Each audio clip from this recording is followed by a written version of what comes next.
Thank you for watching this episode of Blue Collar Outdoor TV, folks. I'm your host, Ryan Yaskew. On this episode, we'll look at the future of hunting, and more specifically, the future sportsmen who will carry on the hunting tradition. First off, we'll follow along with the Brandon Wildlife Association's mentored youth waterfowl hunt, and then follow me as I take along first-time deer hunter Chris Carrier out on his first ever deer hunt. This episode is a good look from a first-time hunter's perspective.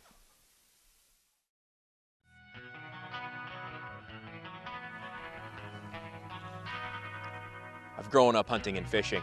The outdoor lifestyle is ingrained in my soul. It's who I am. As time's gone on, it seems that mainstream outdoor media has become more about the sponsorship and the egos of those who host the shows, and less about the adventures. Over time, I, like many others, became quite cynical towards outdoor media because of this, and simply stopped watching. In 2006, I began hunting and fishing in front of the camera, documenting mine and others' adventures in the outdoors. The idea was to share the adventure, the highs and the lows with the viewer. No advertising, no product hype, just simply blue-collar outdoorsmen enjoying the great outdoors. This is Blue Collar Outdoor TV.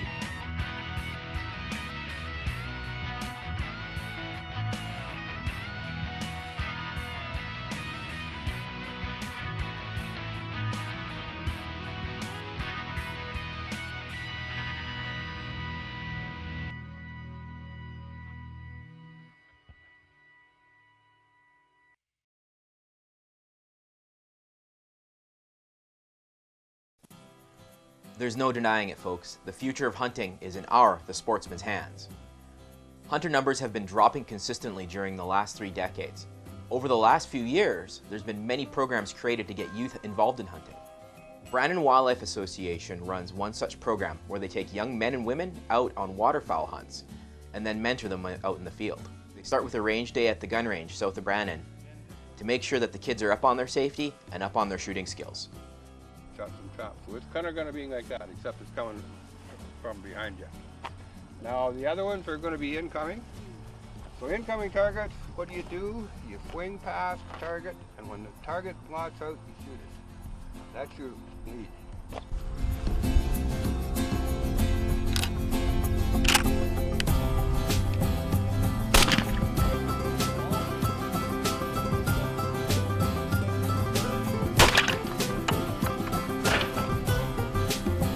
Pull. Good.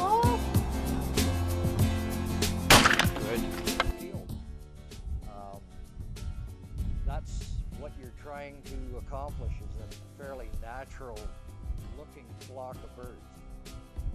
Canada geese, it's not necessary to have a whole pile out there. The more the better, but not necessarily.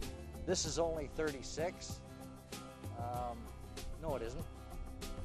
It's a dozen and a half. This year, the young men who were on the hunt had the privilege of watching a presentation by Manitoba Conservation's Canine Unit. Wanted to search the belongings and to see if there's any hidden fish in something. So what we would ask the officers to do is to say there's a whole bunch of bags and duffel bags and fishing equipment and that, and to throw the dog up into the truck and try and figure out exactly where, if any, hidden fish is there. What we do is we remove the bags and we line them up, and we always work the dog into the wind so that the second he catches a whiff of that, he'll narrow it in. And what we got here is just 4 bags, and one of the bags has some shotgun shells that were fired off. So.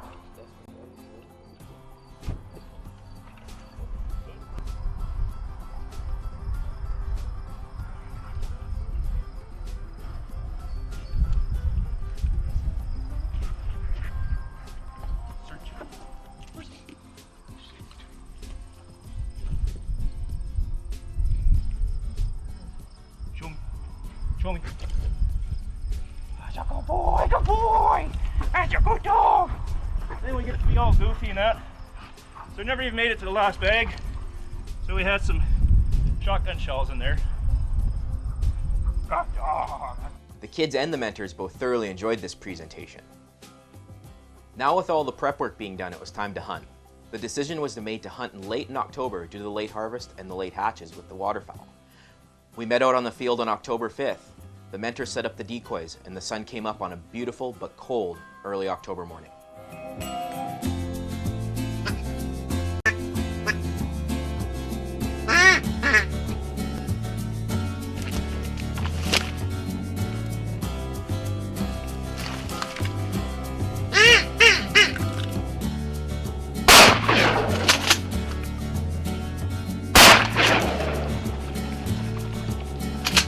Another one there.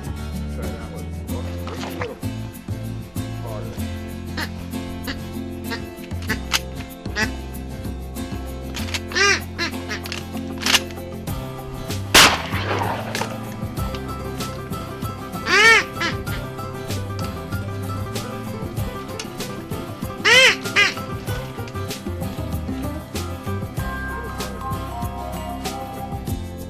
In the air, it would be over this way. Just kind of watch out in the horizon, just kind of on top of the view. Whoa! Good shot! Good shot! All right. Your turn. Okay, coming in. Ready? Got him. You got one. Got him. Long ways away. Didn't get him. I wanted to. Not so far away, yeah, right. Well, he was a long ways away, actually.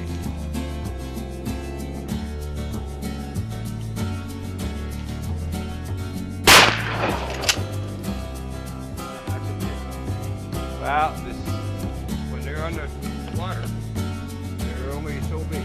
And in the air, you got something to the end.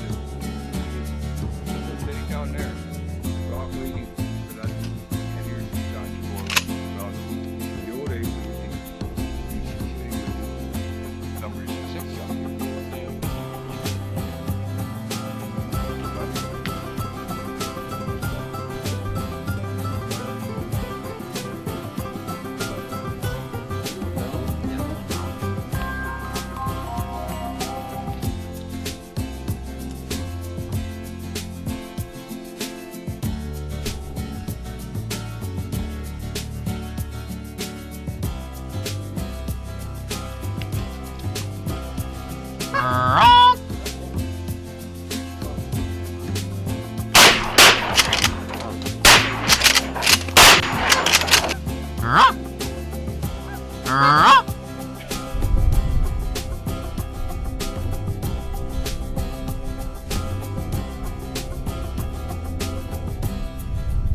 After the hunt, the kids and the mentors returned to the gun range to enjoy a bowl of chili and to clean the birds that they had shot that morning.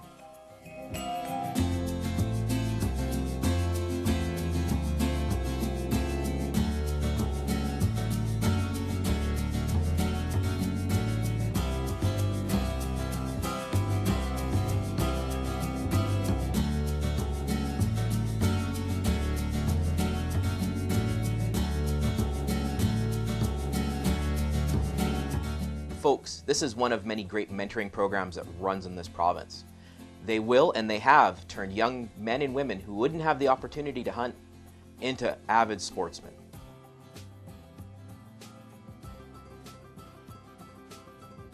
The Mentored Youth Waterfowl hunts are great programs, but I wanted to show another side of the new hunter experience.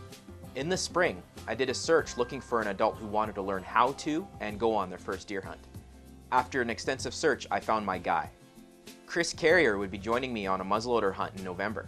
Chris had extensive outdoor experience, but had never gone hunting. So we met in the spring just for a quick meeting, and then he came out in early October to have a look around the farms. Chris arrived at deer camp late on the evening of November 2nd, and then after a sleepless night, we were hunting early on the morning of the 3rd. The morning sit was uneventful, so after a quick lunch, we climbed into a different stand and settled in for what I thought would be a long sit. Little did I know that that wouldn't be the case.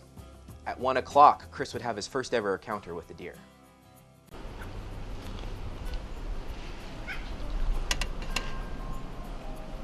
Chris, there's deer.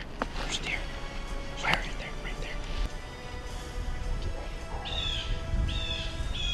He's buck is freaking.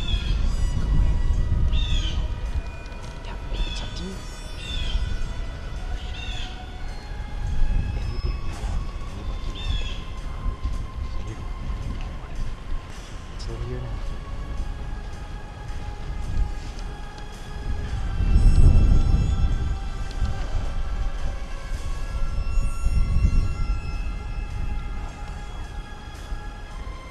It's a risky to win. It's your first deer.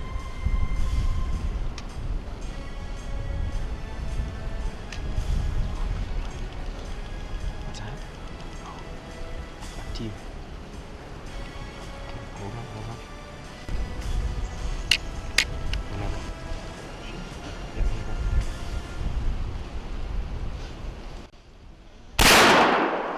whenever. Good shot, buddy. Reload quick. Reload.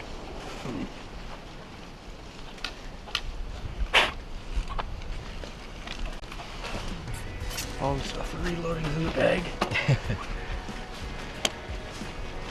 Is it seriously over just like that? That's it, buddy. Jesus.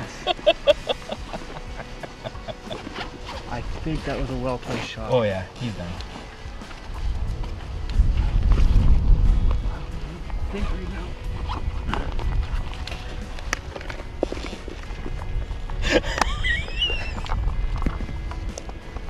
At least I was calm for the shot. Oh man, you nailed him.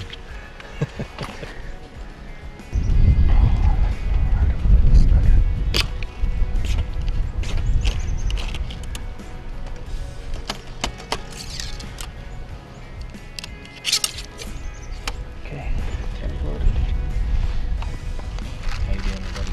Oh, nerves. Nerves now, eh? Nerves now. I was good for the shot, though. Yeah, you just kept her together, though. If I passed on him, I wasn't going to see another one. We're going down? Well, no, we'll just wait. Just wait. Okay. Yeah, just come on. Hey, man. Knuckles. Oh.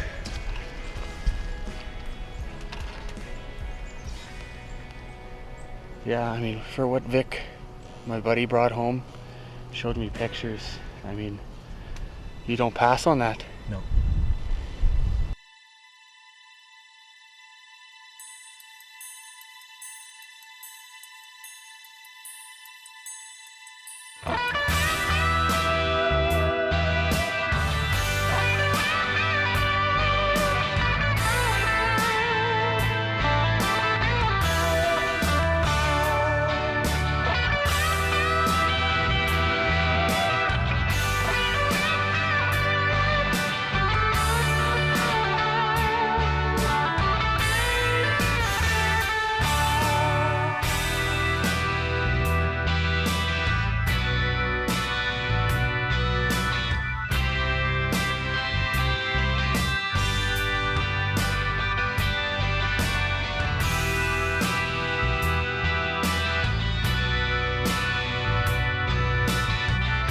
Here we go, November 3rd, 2013. This is what it's all come down to. I'm going to tell you how we got here. Back in April of 2013, I decided I was going to take up hunting. I didn't know how, who, when, what, or why. So I went out, I got a hunter safety, I got my PAL, and I was on the internet looking at forums, and I saw this post. Basically it said, I'm looking for a guy who can't hunt. And I looked around, no one else in the room, that's me. I'm that guy. So I sent my email, and basically it comes down to I'm a blue collar guy, 32 years old at the time, and none of my friends hunt. I got one friend who hunts, but haven't really had a chance to get out with him. So I was just looking for someone who could take me out, show me the ropes, and basically walk me through it. We sat and waited, and funny thing is I was looking one way, basically falling asleep, and the deer sneaking up on me the other way. Luckily we had two sets of eyes today. I don't know what I'll do next time, but pay more attention. And ironically I wasn't looking that way because that was the scent way. And he was looking around like he wasn't sure, thought something was up, and but there wasn't enough of a scent, and we were pretty high and quiet that luckily, we didn't get too overzealous, and he slowly made his way out here. I don't think he could have presented an easier shot for me. He turned broadside, he wasn't running, and yes, I'm hunting in an archery stand, so I had to the luck of everything was 40 yards away, and I was very happy with the quality of the shot. I wasn't shooting through timber or anything, and I felt I put a really clean shot. And it was, 5 minutes later, we're down on the ground, getting ready to pack up because it's over. And I'm still trying to wrap my head around how we went from no deer to it's over. So there you have it, folks, a good look at the future of hunting. I'd like to take the time to thank the Brandon Wildlife Association for both their hospitality as well as allowing me to tag along with them for a couple of days.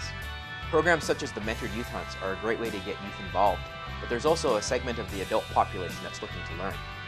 These new hunters will then take on the torch and become the foundation for the future mentors and sportsmen of the hunting culture. Until next time, folks, take care.